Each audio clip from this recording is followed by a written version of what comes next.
irraawwatas waan waraqaarra jirus lafarratti nama agarsiisuu danda'edha.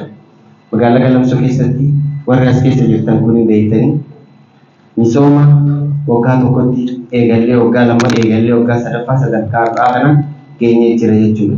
Kana keessatti qooda olaanaa kan qabu lakkii hin dandeenye lakkii baajannee jirra lakkii hammanaa keessaa bahuu hin dandeenye jecha jedhu san injifatee hin dandeenyaa kan jedhu qabuu bo'oo tolchuu amantaa irraa baranne jechuudha.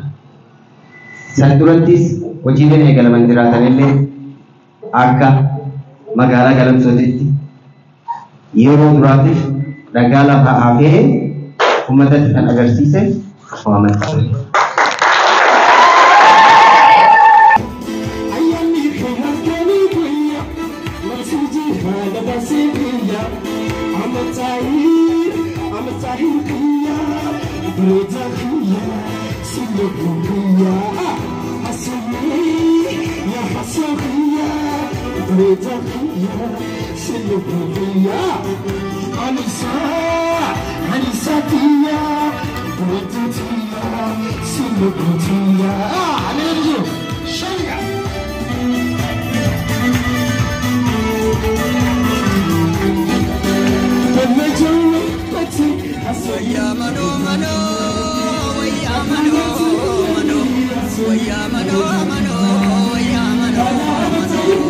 Ini Isnin biar Magalang Galamsoo tun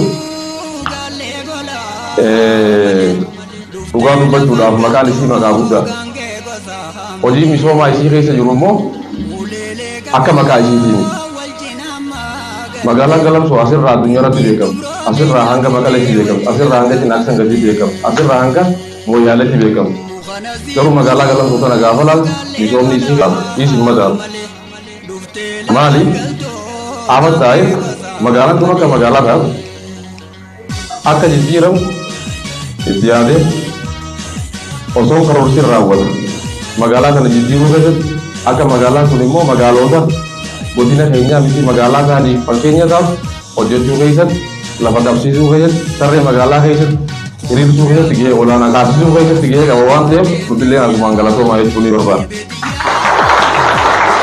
Akkuma bulchaan keenya kana dura jiru silaafa ta'e hojii baay'ee karoorfatee jiru. Magaalaa kanarratti hojii baay'ee ni hojjetama. Magaalaa kana silaa ture namni ni fedha. Hooggansi kunis ni fedha. Uummanni as jiru kunis ni fedha. Garuu kaampaaniin nuti keessa jiran akkuma torbaan dabre gaafa gaggeessinu bulchaan keenya jedhe namuma tokko hin gaggeeffamu. Gaafa suuqiin baddee isaa kun suuqii baddee isaa sana jijjiiruudhaaf nama humna qabu fuudhanii ni geessu. Gaafa suuqiin machaaraa waan ni taate achirroo gaafa taate namuma tokko kun ergama paartii. Paartiin bakka hanqinni jiru nama naa jijjiiratu nama hojjaa yoo biyyoo onnee teenya keessa jirta bakka deemtutti rabbi si hojjaa jiraatu magaalaa sana akka ruufanitee bakka ati magaalaan kun ni geessi jettee yaaddu sun caalaa geessine si garsiifnaa galatoomaa.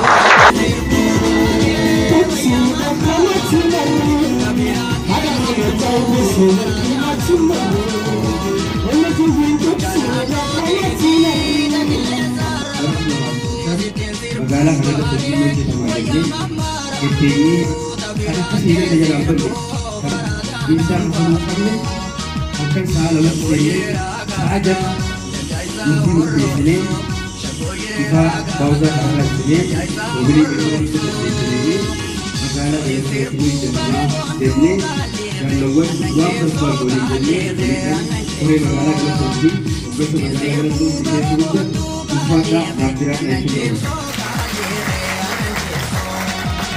Karena kan aniga gedami sukore anak bro jaleso abu abdullah baba beberapa presiden itu mereka mulai rakyat itu maka betul-betul nanti sampai rakyat rakyat aku memberikan beliau itu jangan rakyat negara waktu bahkan betul-betul cara mereka sebagai negara ini jauh berbeda karena Nanti